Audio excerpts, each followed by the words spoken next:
Canada में G7 शिखर सम्मेलन 2025 का समापन हो चुका है। इस शिखर सम्मेलन में दुनिया भर के कई नेताओं ने हिस्सा लिया, जिनमें भारतीय प्रधानमंत्री नरेंद्र मोदी भी थे। कनाडाई पीएम मार्क कार्नी के आमंत्रण पर पीएम मोदी ने 51वें G7 शिखर सम्मेलन में हिस्सा लिया। पिछले करीब 2 साल से भारत और कनाडा के बीच अच्छे संबंध नहीं रहे हैं, लेकिन G7 शिखर सम्मेलन के दौरान दोनों ने भारत और कनाडा के बीच संबंधों में सुधार के प्रयासों की अपनी प्रतिबद्धता दोहराई। हालांकि मन में एक सवाल आना स्वाभाविक है कि क्या कनाडा अभी भी भारत को खतरा मानता है। तो आइए नजर डालते हैं इस बात पर। G7 शिखर सम्मेलन के आखिरी दिन पीएम मोदी के शामिल होने के बाद कनाडा की खुफिया एजेंसी CSIS ने चेतावनी दी है कि भारत अभी भी कनाडा के लिए विदेशी हस्तक्षेप का खतरा बना हुआ है।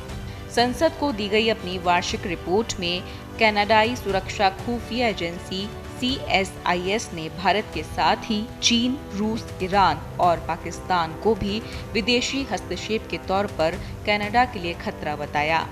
CSIS का मानना है कि ये सभी देश कनाडा के आंतरिक मामलों में हस्तक्षेप कर सकते हैं, जो देश की सुरक्षा के लिए खतरा है। कनाडा की संसद को दी गई अपनी रिपोर्ट में CSIS ने खालिस्तानी आतंकी हरदीप सिंह निज्जर की हत्या का भी जिक्र किया। CSIS ने बताया कि इस मामले की जांच जारी है। गौरतलब है कि तत्कालीन पीएम जस्टिन ट्रूडो ने इस मामले में कनाडा की संसद में खड़े होकर भारत को निज्जर की हत्या के लिए जिम्मेदार ठहराया था और इसी वजह से दोनों देशों के संबंधों में खटास पड़ी थी। CSIS की रिपोर्ट में कहा गया है कि पीएम मोदी के हिंदू राष्ट्रवादी एजेंडे में कनाडा स्थित प्रॉक्सी एजेंटों का इस्तेमाल करना शामिल है, जिसके जरिए न सिर्फ कनाडा में रहने वाले कनाडाई नागरिकों को निशाना बनाया जाता है, बल्कि दक्षिण एशियाई समुदाय और राजनेताओं को प्रभावित भी किया जाता है।